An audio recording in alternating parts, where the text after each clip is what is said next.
when I was writing my new Naturalist on slugs and snails, I enjoyed most of it. But the bit I really enjoyed was researching for the last chapter, which were the uses of slugs and snails, practical, symbolic, poetic, and recreational. And boy, did I unearth a lot of strange stuff. Now, when you look into it, snails feature in all sorts of things, and I can't possibly cover them all on this occasion. So I'm going to leave out the medical, partly because I don't have enough, I don't have any gruesome illustrations, without which it would be a lot of text. Again, with proverbs and poetry, I've cut it down because, again, it's primarily text, and I don't want to be reading out an awful lot. So the emphasis is very much going to be on the pictorial. But let's start with snails simply as objects of beauty, without any mythical or poetic or moral considerations whatsoever. Now, when I gave a much shorter version of this talk in Poland, I was given by a Polish colleague shell illustrations in the local church. Now, we know that there are shell decorated places in this country, but what is remarkable about this is usually these decorations use marine snails because they're robust, or bivalves. But the fringe of this particular panel is lined with, I haven't actually counted, but it must be more than 100 Syrian from Cuba. This is in a small parish church in rural Poland. How the hell did this guy constructed it, I think, in the late 19th century? Where the hell did he get all those Syrian from? But that's by the by, it's a puzzle. And of course, as conchologists, we like illustrations. They help us with identification.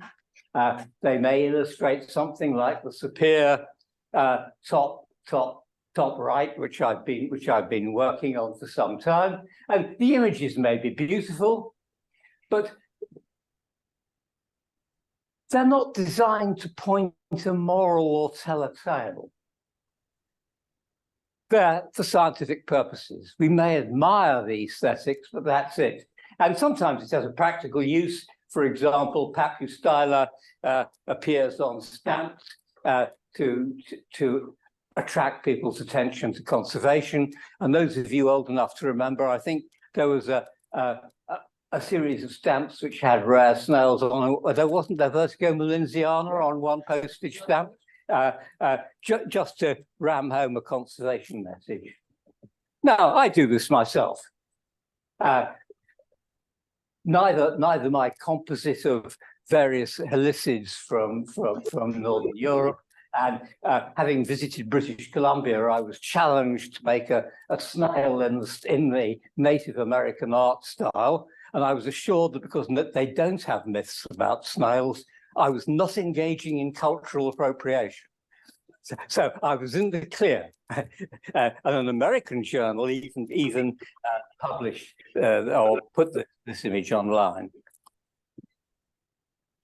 In other cases, snails are just part of a background. And they crop up surprisingly often in 17th, 18th century still lifes. Can you see the snail? Maybe not. Yes. Remarkably realistic depiction. It was yellow formula 00345. The guy knew his stuff. And of course, there are plenty of images. Lots of my friends on the continent, particularly in France and Poland, collect models of snails. Again, they're not pointing any kind of moral, they're just for fun. And there's a carving, for example, on the Canadian Parliament building. I don't think it was sent to give any message to the legislators. and it even appears on wallpaper. I want you to notice something, though, about the wallpaper, which notice which way the snails are walking. They're walking to the right.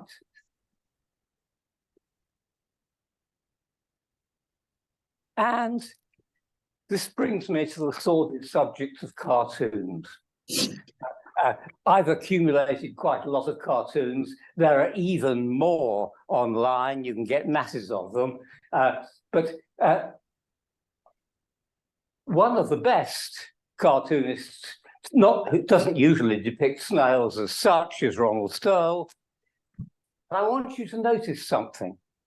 All the snails that are crawling to the right are dextral. All the snails that are crawling to the left are sinistral. At least he's got the general shape of the shell right.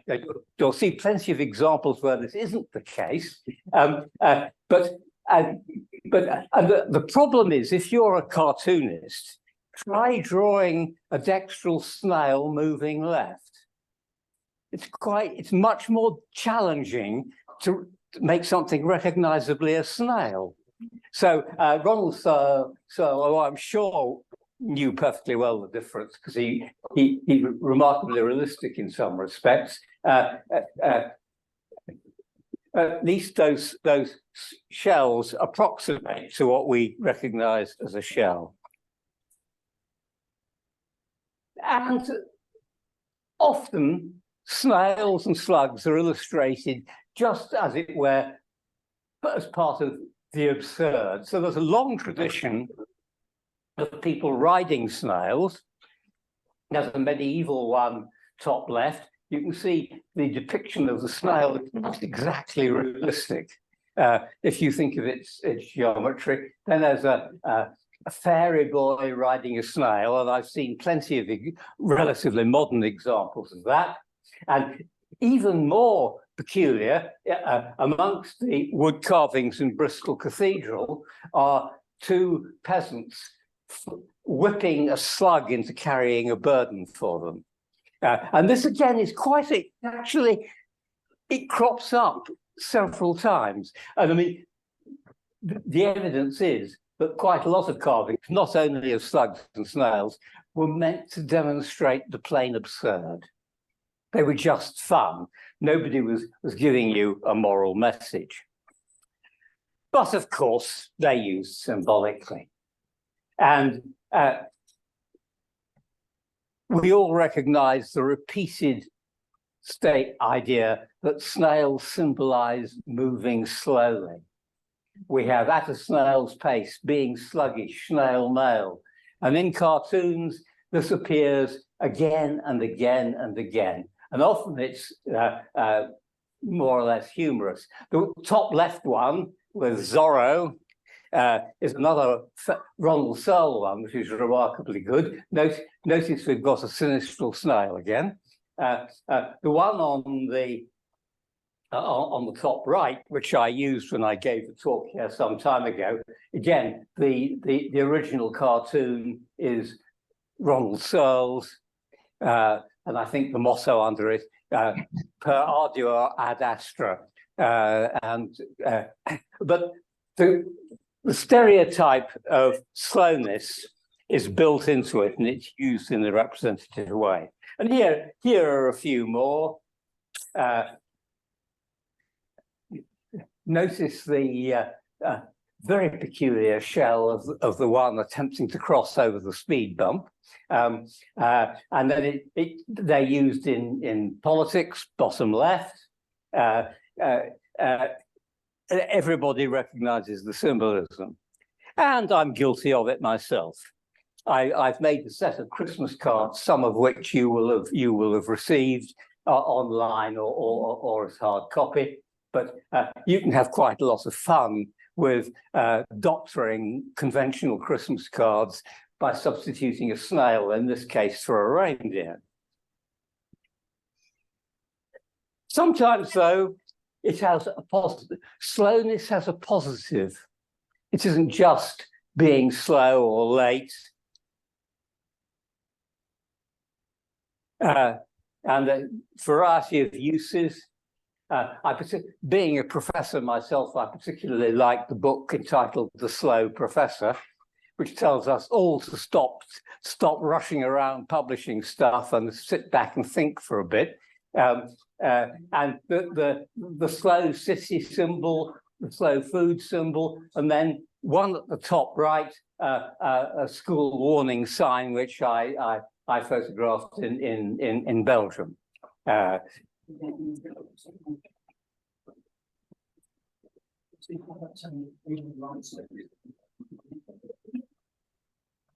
see how it is making them flicker instead of turning them down, so you want to have them gone.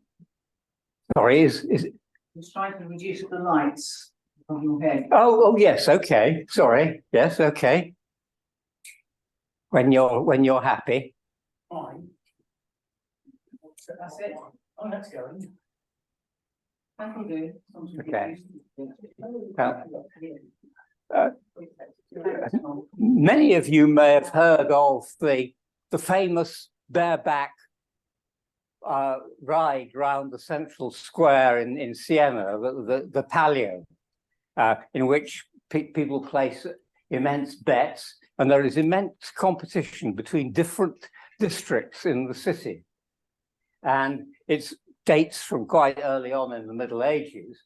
And one quarter of the town is called the quarter of the snail. There's another called the quarter of the tortoise.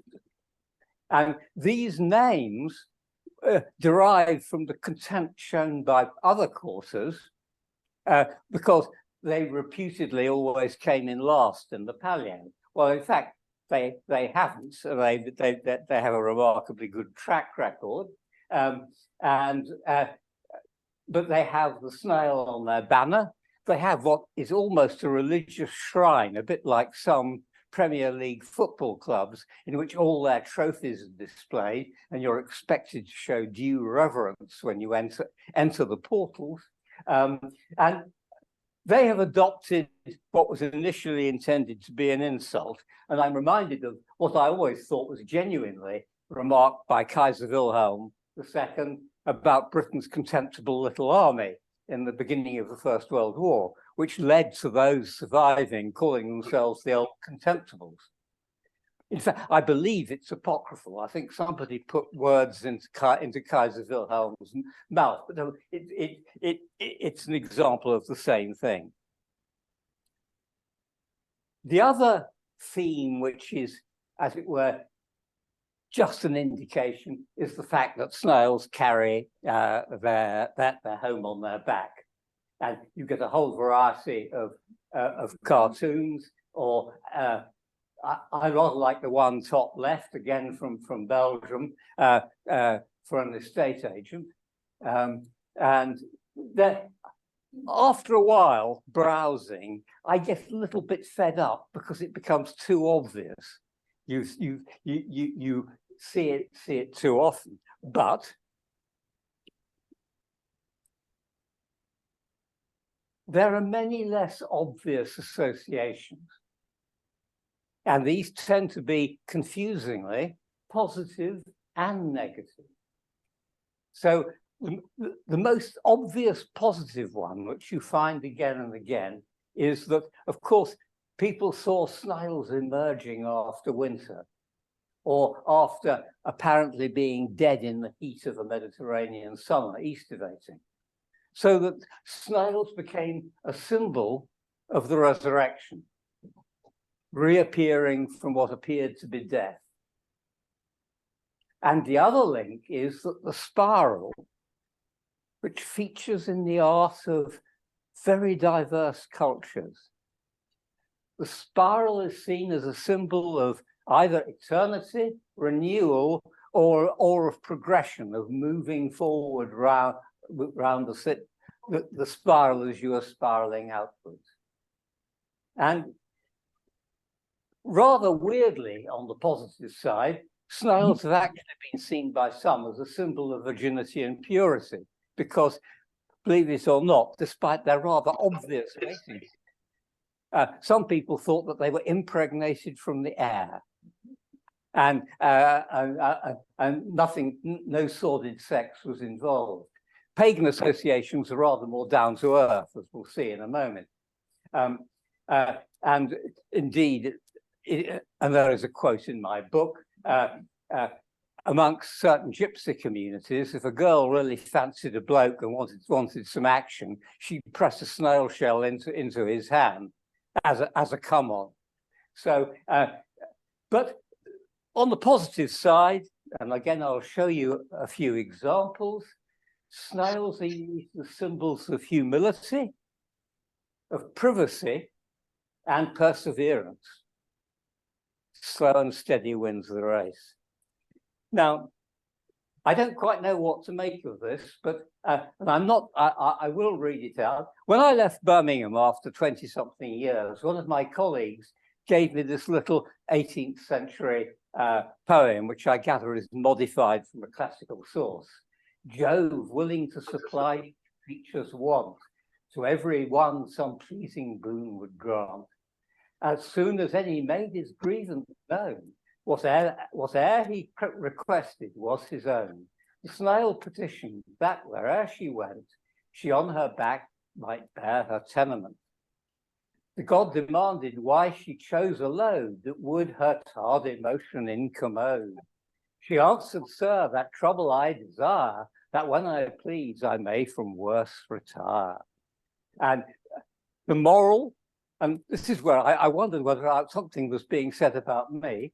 The wise with any circumstance dispense that frees them from the world's impertinence. And when its bustles and its cares increase, retire within themselves and live in peace. This latent life secures their solid joy, which nothing from without can then destroy. I wish. I get annoyed too often. But I regret to say that the negatives associated with slugs and snails are far more prevalent. I don't say there's more of them, but they're far more widely held. And so the official stance of the Catholic Church, as far as iconography is concerned, is that the snail is a symbol of sloth and sin. The sloth bit is fairly easy to see. I'm not quite sure where the sin comes in. The Bible is not encouraging, because there's only actual one reference, at least in the King James Bible, in Psalm 58. As a snail which melteth, let every one of them, the wicked, pass away. So they were obviously, I'm not quite sure why snails melt, but I suppose if one is caught outside in the hot desert sun, it's going to shrivel up rather rapidly. Snails are definitely not kosher. I'm no expert, but I think the invertebrates which are kosher are those which eat pure vegetable matter, not detritus, fungi, dead bodies, anything else. And again, going online, for many Muslims, they are haram, unclean, presumably based on the same prescription in the Old Testament. But in fact, the Moroccans, for example, eat a lot of snails, and they also export them by the 100 million to other Mediterranean countries. So the sense that snails are unclean is not one that's widely held. The church fathers seem to have followed suit. Here is Athanasius, he of the Creed. Just as those who have fallen flat creep in the slime like land snails, so the most impious of men, blah, blah, blah, blah. But outside of Christianity, outside, I suppose, of the Abrahamic religions, the observant pagans who have noticed some of the mating habits of snails have a rather more relaxed attitude, and it becomes symbolic of a certain degree of suggestiveness. There's one particular association which I want to go into in a little bit of detail because I think it's absolutely fascinating. The association of snails with cowardice. Not that the snails are coward, but that there are certain classes of people who are so cowardly that they are afraid of snails. And the historian Lillian Randall researched this very thoroughly, and although her view is not accepted by everybody, I find it very convincing. It starts with the Battle of Pavia in 773 Common Era, in which the Lombards from northern Italy ran away from their opponent, which was King Charlemagne. And to symbolize their cowardice, they were depicted as being afraid of snails. You can't get much more cowardly than that, can you? Therefore, they would only fight when fully armed. And here is a very good illustration of this. The snail is not particularly realistic. You can see it's got ears and eyes as though it's some kind of mammal encased in a shell. But you see, the guy is he's not even advancing. He's hiding behind his shield and wielding. I don't quite know what that is. And his wife is petrified that he's going to be done to death. So she's pulling him by his jerkins to stop him doing anything foolish. And this is reflected in poetry at the time as well. The same story. And there is an outburst of this depiction of armored people fighting snails over a very particular period between 1290 and 1330. There are lots of other fanciful medieval illustrations of snails, but this particular motif as a margin in illustrated manuscripts crops up again and again. And it was precisely at the time when Lombards were replacing Jews as the bankers for Europe. Because around the end of the 13th century, 1280 onwards, a lot of countries expelled all their Jews, and not only was it anti-Semitic, but of course it was motivated by the fact that lords and kings owed the Jewish bankers a lot of money, and if they kicked them out, then they wouldn't have to pay back the loans. But then they discovered they needed money, and the problem with Christianity then, as with some aspects of Islam today, is that lending money at interest is forbidden, usury. But the Lombards were prepared to do the dirty work. So as Jews were removed, Lombard bankers started cropping up all over the place. And needless to say, they were not popular. And so the image of people frightened by snails became a kind of marginal comment. Now, where have we seen this before? Fat cat bankers. Now we caricature them with greed rather than cowardice. But the moment you see a picture like that without a caption, you know exactly what it's referring to. It's a meme.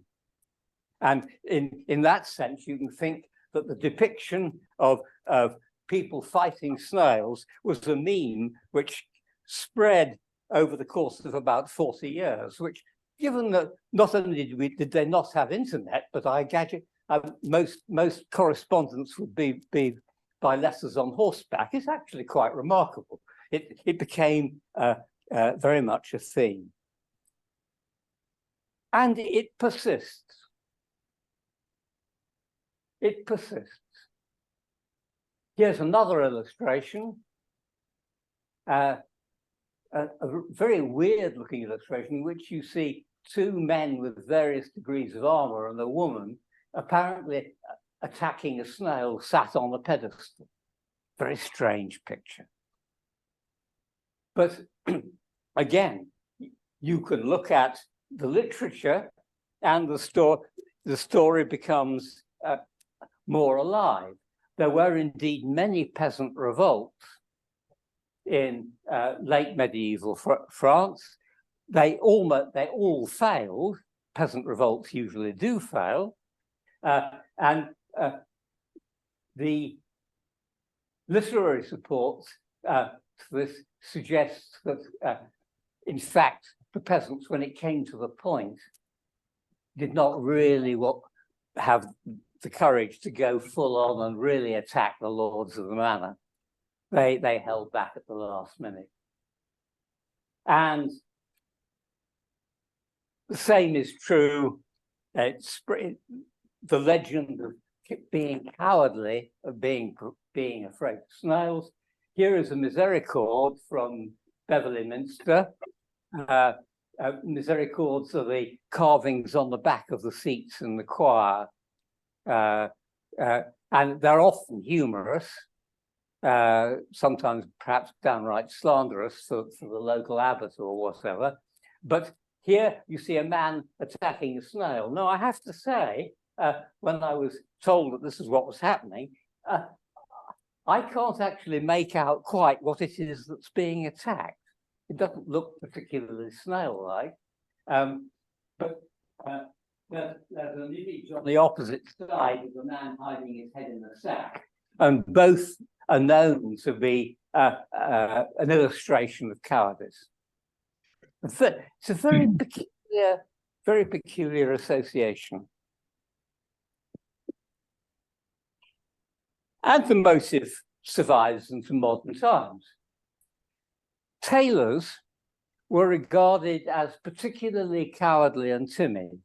And when you look into it, it's one of the very few male occupations where you sat indoors in the warm and didn't take any exercise or go fighting or whatever, unlike your sturdy peasant or whatever. And there's a rhyme which you may have come across. It has slightly different versions. 24 tailors went to kill a snail. The best man amongst them durst not touch her tail. She put out her horns like a little Kylo cow. Run, tailors, run, or she'll kill you all in now. And that people of arguments. So somebody actually muddled the waters by saying that it was never about tailors, it was about tellers. I don't mean bank tellers, I mean the tellers who rang the bells for funerals. But I can see no earthly reason why people ringing bells should be frightened of snails, whereas the argument about tailors has got more substance. And there's an even more recent example from Slovenia. Adrian Norris gave me this picture when he had a holiday in Slovenia. I don't know whether it actually works, but in order to help bees find the right hive, you have a bee board attached to the hive, which often has a picture on it. And the original picture is in color, but Adrian has lost the slide he had. And it's a story, and there's a poem that goes with it, written as late as the 1920s, and there are lots of verses to it. Some of them, I think, well, let's put it this way. I would not want to read them out loud in polite company, because the snail shows his horns, the tailors lay down their weapons, the snail starts to foam, the trousers of all the tailors start to smell, and it gets worse as they go on. And here you can see this case, it's 3 tailors fighting a snail. The snail is a bit on the large side, but you can see one is falling over in his panic to get away. The other has climbed a tree and is waving an iron and some scissors at the snail, and the other looks as though he's got a pistol in his hand. But anyway, they were seen off by the snail with no trouble. Now, the cowardly or the timid gets combined. Here is another medieval illustration of a hare going hawking with a snail instead of a falcon. Now, actually, all the books say it's a rabbit. but I actually don't believe it. Firstly, hares were known to be timid. Nobody, I think, has associated rabbits with timidity. And I have to say that there are plenty of other illustrations of snails in the Middle Ages, as always as marginal illustrations. And sometimes they're just for fun, just like the earlier pictures I showed you. At other times, there are obscure messages. And here's one. I've forgotten which church this is from. I think it's a church in France, of a knight offering his sword in homage to a snail crawling out of the wall. And there are other examples, paintings as well, of knights and others apparently offering homage to a snail. And nobody is quite sure what it means, but it's possible that the snail here is being used as a symbol of the resurrection. Because if, on the other hand, the snail is taken in its traditional sense as being an icon for sloth, then all these knights and other gents shouldn't be offering their homage unless they want to end up in the other place in the afterlife. So we certainly don't know all the reasons why snails appear in illustrations.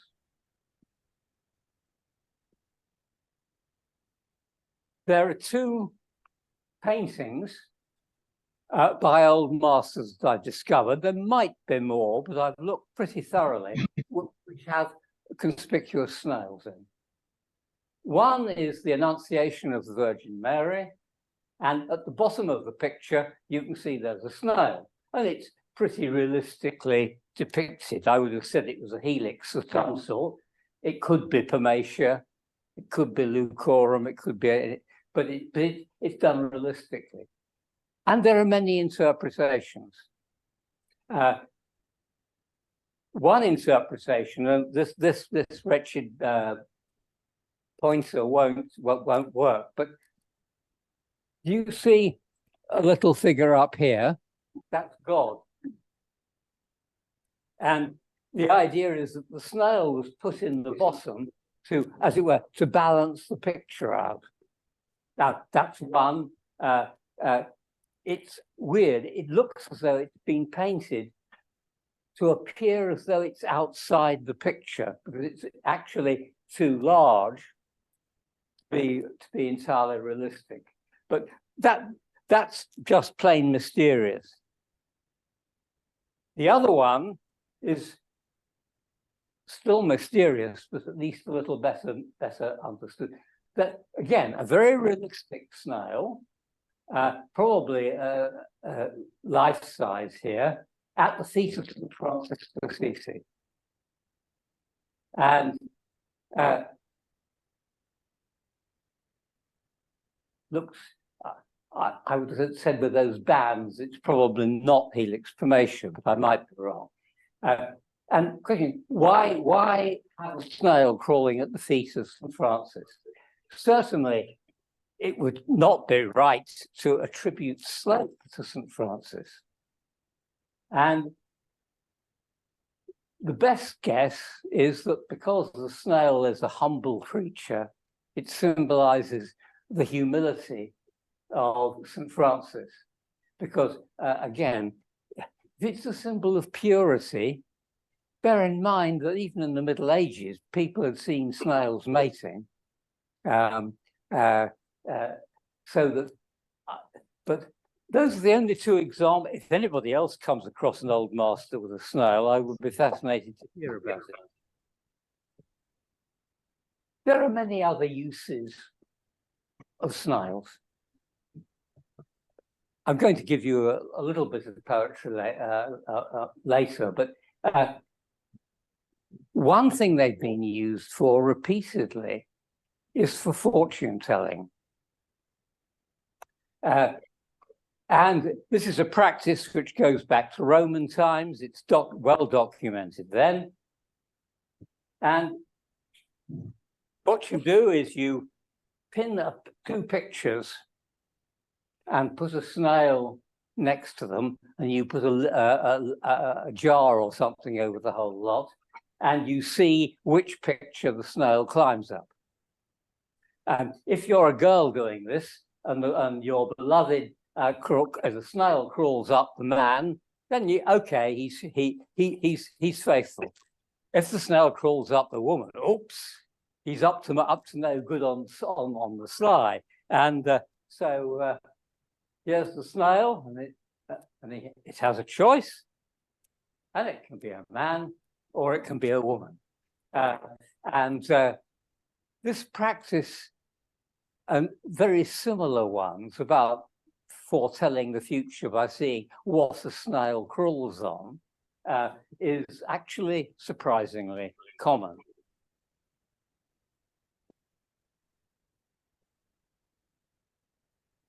Oops, I got gone. Yes, I have gone. Yes, too quick.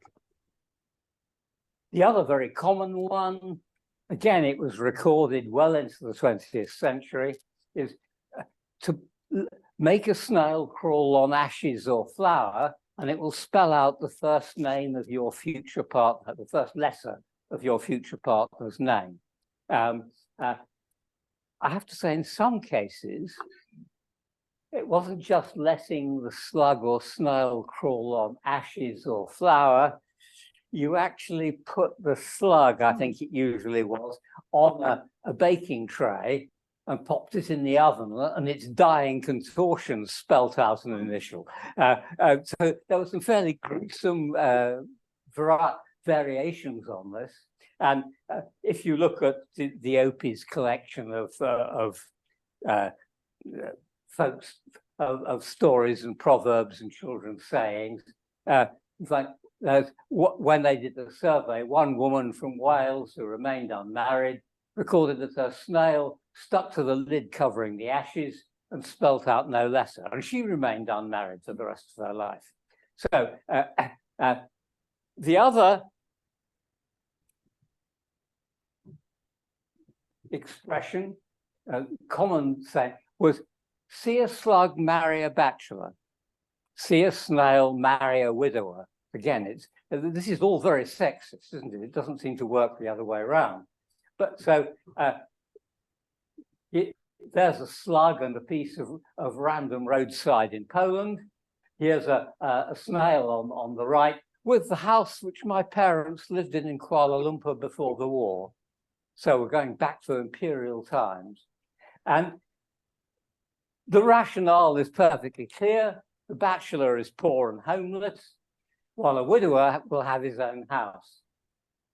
Interestingly, this is not recorded in any remotely modern version of British folk stories.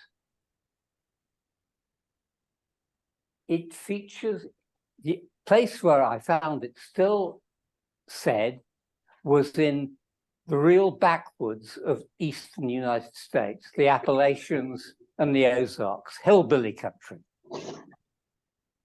And in a whole variety of ways, people are now realizing that in some parts of rural America, both linguistic traits and stories, which were current in Britain in the 16th and 17th centuries, have persisted there, and we've lost them completely.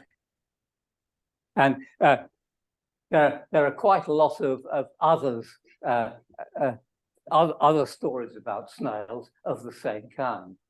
Now, it's in my book, but it's just too good to miss. A Conversation in As You Like It by William Shakespeare. Rosalind and Orlando, of course, are wondering whether ought to be an item, as we would say now, or not. Nay, an you be so tardy, come no more in my sight. I'd lief be wooed of a snail. Of a snail? Aye, of a snail, for though he comes slowly, he carries his house on his head, a better jointure, I think, than you can make a woman. Besides, he brings his destiny with him. What's that? Why horns such as you are fain to be beholden to your wives for? But he comes armed in his fortune and prevents the slander of his wife.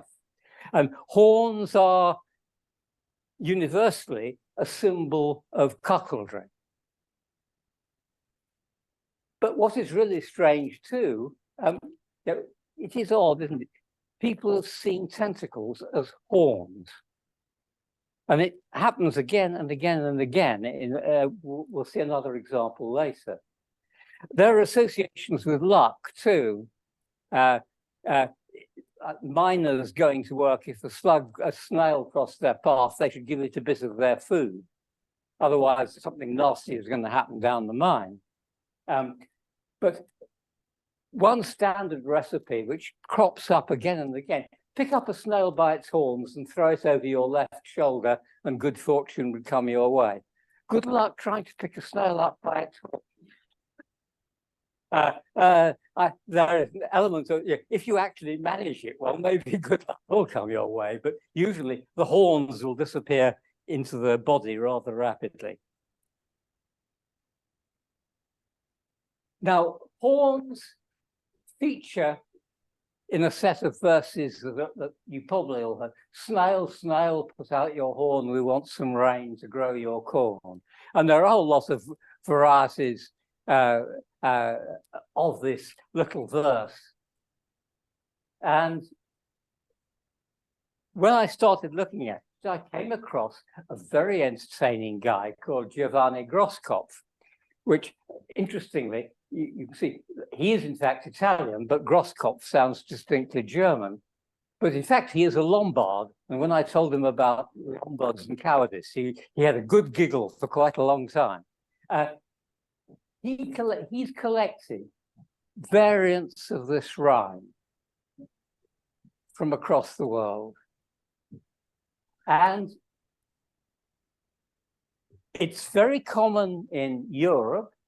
Mysteriously, very similar rhymes occur in China and Japan, but not as far as he had then determined in the bits of Asia in between, in India or Pakistan or Afghanistan. Maybe there's something about certain cultures that makes this inappropriate. But he has recorded, when I last looked, 700 different varieties of this verse, some in extreme local dialect, particularly in northern Italy and in parts of Spain. Here's a map showing the number of versions he's recorded. And some of them are sung, some of them are done to a dance, spiral dance, which is again symbolic of eternity. Some seem to have a religious significance and call upon saints to do something or other by asking the snail. In other cases, it seems to be associated with eating the snail, but the basic structure of the rhyme is the same. And what I find interesting is European, Chinese, Japanese. Why not? What's the connection? Or is it parallel evolution, as we would say if we were dealing with a biological problem of this sort? Although I've avoided the medical, as an example of, if you like, predestination, there's one forecast for Paracelsus, the famous Swiss-German doctor. If, for instance, a pregnant woman in her imagination strongly conceives of a snail, then puts her hand upon her knee, then the image of the snail will appear on the knee of the child. Now, I don't know whether any of you ladies who are mothers were strongly imagining snails at the time, but and whether your offspring have the appropriate birthmark. But my mother clearly wasn't thinking snails, but the idea seems to have persisted in a slightly different form. in case you can't see, the baby is a spitting image of Adolf Hitler, and the cartoon is just before the start of the Second World War. So the idea that your thoughts when pregnant may influence the appearance of your baby is something which is quite widespread. Now, there are many references to snails in poetry and in literature. And those of you who've got access to it, A.E. Ellis did a magnificent set of compilations in early numbers of the Conchologist newsletter, which is, of course, the forerunner of Mollusk World. Proverbs too. I'm not going to read any out. The Proverbs tend to be trite. The most interesting one, I think, is when snails climb the corn, it's time to harvest. And actually, if you snails on wheat are now a pest in Australia because they climb up the stalks just as you're about to harvest. And the millers and bread makers do not like crushed snail mixed in with their grain. But of course, they climb up in autumn just when you're about to harvest. Everything is dried out, and they're aestivating on the corn stalks. So I've left out lots of things. The medical stories and the gastronomic stories are topics in their own right, but they're quite difficult to illustrate. So I'm going to end with a frivolous show of the uses to which I have put snail imagery, mostly as Christmas cards. Now, some of you will have seen some of these before, but so we three kings of Orient are, because reportedly at one stage people thought that the three wise men were Oriental, European, and African, respectively. So yellow, pink, and brown would seem appropriate. I just couldn't resist talking about dance and music of slime as a composite. And you can have some fun with outside of Christmas cards. So a little bit, you know, Photoshop does wonders for you if you try hard enough.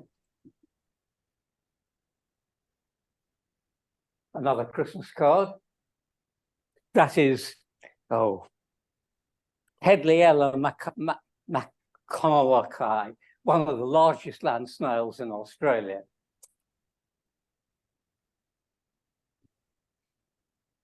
And that makes fun of the fact that we're all obliged to talk about cornu rather than helix when we're talking about aspersa these days. That was just fun. No symbolism is implied.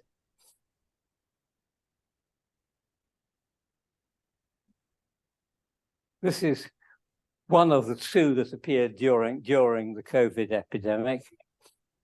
And there's the other. Notice the masks, please. Some people don't notice them. And that is it. Thank you very much.